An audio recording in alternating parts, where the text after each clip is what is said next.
Welcome to the Reparenting Daily podcast. In this podcast, we'll dive deep into reparenting, exploring tools and resources to help us through our journey. The podcast is divided into 3 sections. First is a reading. Second is a discussion of the reading, followed by a journal prompt. And the last section is a peaceful meditation for closing.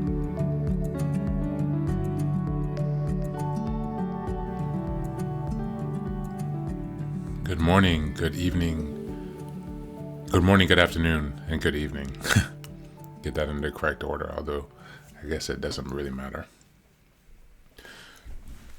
Today we're reading from Complex PTSD from Surviving to Thriving by Pete Walker.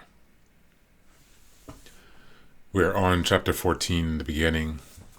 Forgiveness begins with the self. This chapter is a reworking of an article of mine that was published in Recovering, November 1991. I wrote it because I was appalled at how much pressure my clients were getting to just forget and forgive. Consequently, many of them were diving right back into denial and minimizing all the trauma that they had endured. Their recovery processes then screeched to a halt as their inner critics denigrated them for being so unforgiving. Because this article was helpful to my clients, and because I received so much positive feedback from the recovery community, I was motivated to write my first book, The Tao of Fully Feeling: Harvesting Forgiveness Out of Blame. This book explores the complex subject of forgiving past abusers in considerable depth. In this vein, it asserts that some parents were so destructive to us that they are not forgivable.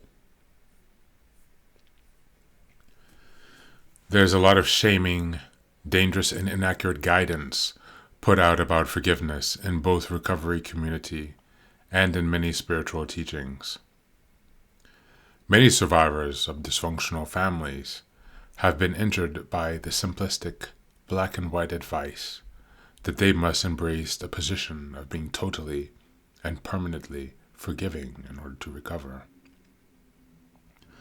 Unfortunately, those who take the advice to forgive abuses that they have not fully grieved, abuses that are still occurring, and or abuses so heinous they should and could never be forgiven, often find themselves getting nowhere in their recovery process. In fact, the possibility of attaining real feelings of forgiveness is usually lost when there is a premature cognitive decision to forgive.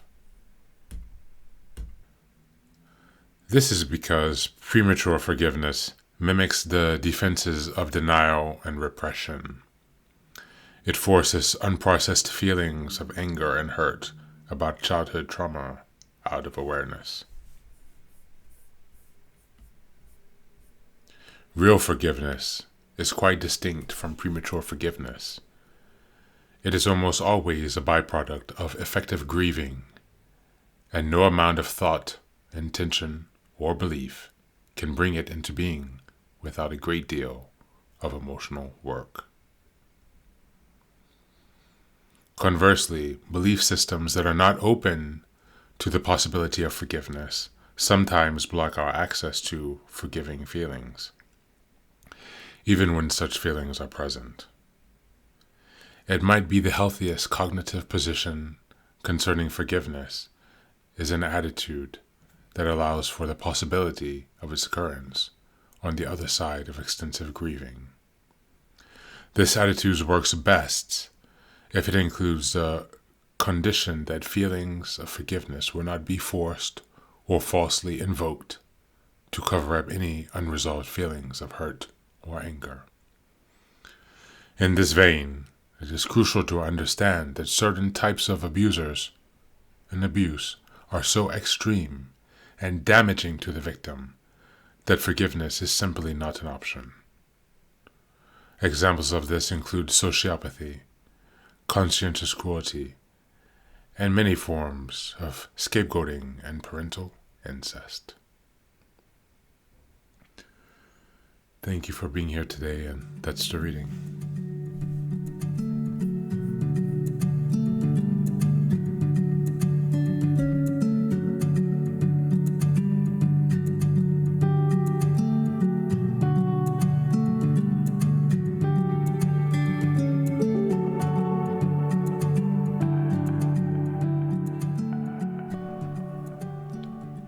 Yes, forgiveness.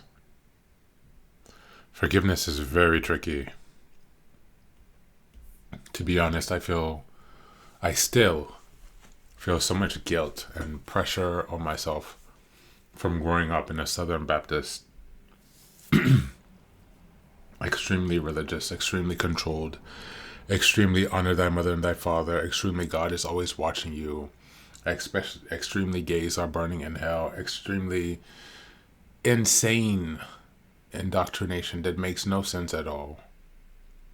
Despite the insanity of all that, I still have feelings of guilt for not honoring the mother and father who abused me, who abandoned me, who neglected me. I'm supposed to respect them for what reason? Why would I ever? Does God really respect them? How could he? This is what I'm trying to understand. And so I truly believe what this reading is saying, what Peter Walker is sharing. Forgiveness is not the priority. Our healing is a priority. Any forgiveness that is worth having, any forgiveness that is worth feeling at all, will come as a natural byproduct of our own work and our own healing.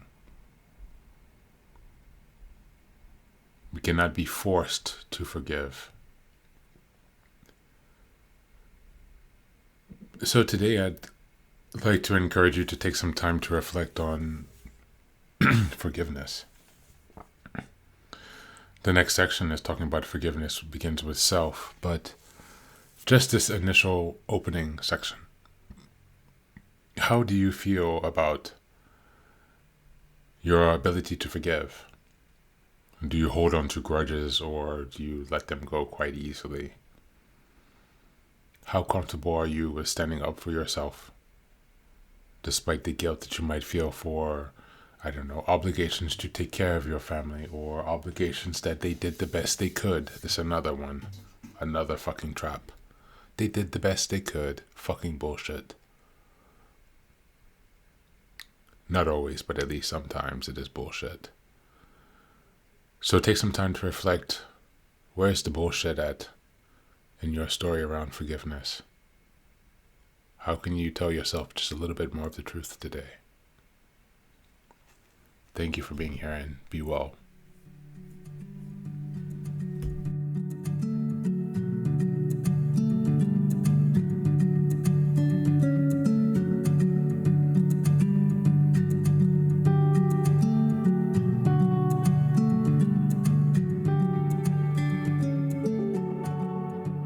And now, let us move on to the final section, the meditation. This is an unguided meditation. I will simply provide some music and you can take some time to relax. Please feel free to choose a location and a place where you feel safe and where you can be undisturbed for the next 10 minutes. You can choose to be sitting down, standing, as you like, wherever you are most comfortable. Thank you for being here and enjoy the meditation.